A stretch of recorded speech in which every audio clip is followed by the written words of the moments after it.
Today's story, it's kind of long because it needs a bit of introduction, but it's very beautiful. Again, we're continuing with the stories of Reb Shilin Koratin, the beloved, and Mashpia and Lubavitch. So this is related by the Yudel Chitrik, Olav Shalom, the patriarch of the Chitrik family, who was the oldest living chassid before he passed away, and was a chassid of three Rabbi, Rebbe Rashab, the Frierdiker Rebbe, and our Rebbe. I knew him quite well because when I was in yeshiva in Miami, so he used to go there for the winter, and he would daven with us and farbrengen with us. They were memorable farbrengens, I can tell you. Where did he live? He lived in Crown Heights. But the winter he would go to. In the end, he had moved into his son. He hung out in Montreal for later years.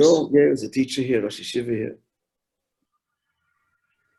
Okay, he says like this. We'll start the story and continue tomorrow. As Tishrei of Tafresh Ein Ches approached, so this is Tishrei of 1928. So there was a big... No, not 28, 18. Tafresh Pei is 1920. Sorry, 1918, correct. 1918, the Rebbe Rashab is still here. It's 2 years before these talkus. So 1918, wow, so he was a bacher then. So there was a big worry amongst the bachrim how to get the Tishrei to the Rebbe Rashab in Rostov. The month of Elul is so appropriate, of course. So Reb Shilin, the Mashpia, in Lubavitch was over. About the city, and the Rebbe, 90 years of Lubavitch came to a swift and sudden end. Exactly like the story from Mendel Futterpass. I don't know if you hazarded it. The first time that he came to Kfar Chabad, and they asked him to farbrengen, so they were sitting and waiting for him. He starts the farbrengen. He says in Lubavitch, "Fleck man nicht lernen Chayeshel, fleck borgen bechdem soll to come to the Rebbe." I don't know if you heard the.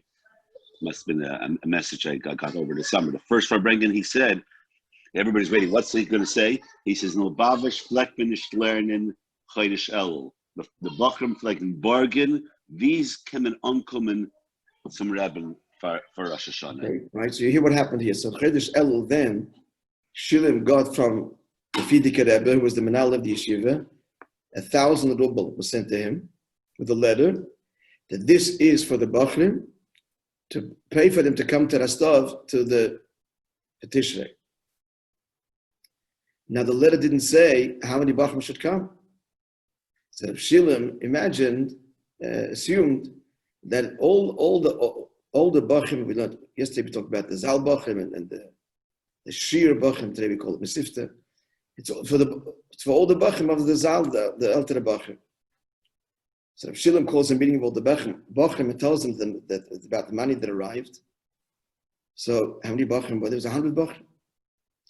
So now traveling to Lubavitch,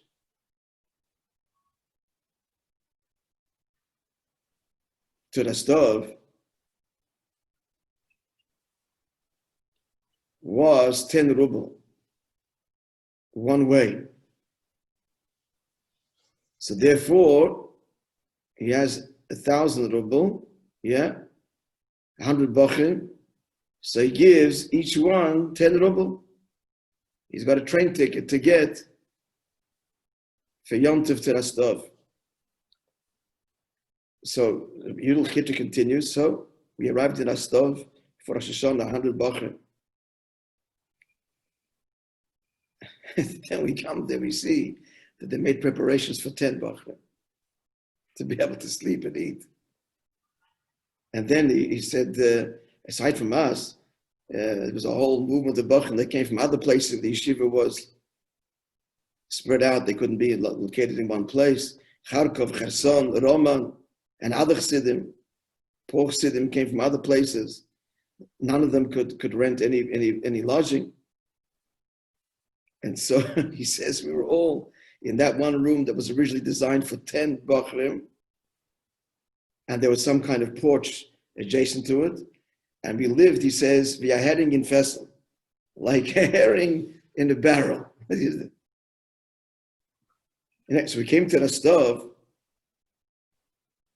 and Shillim came also. The Rebbe Rashab, and the Filik Rebbe said to Rebbe Shillim, that's not what he meant. He was only 10 bachim should come. Each one should get 100 ruble. Should be enough for the transportation, and enough for daily and for Yom Tov to be able to buy food to subsist. But what should I do? Said the Fidik Rebbe that it was all done. Now, so we'll continue tomorrow. Very, very beautiful description of a Fabrengen, Simchas Torah, but Shillim by the Rebbe Rashab. And the Shillim took a lot of mashke. You see what happens. This is actually in Torah Shalom. They don't say who it was, but they mentioned that someone took a lot of mashke and he was crying and asked many questions. That was all Shillim. But the punchline of the story is at the end about one bacher who did not end up going to Rostov. And what Shillim, the conversation, the dialogue with Shillim, that'll be at the end. Mitzvah Shem, we'll share with you tomorrow. Have a wonderful day, everybody.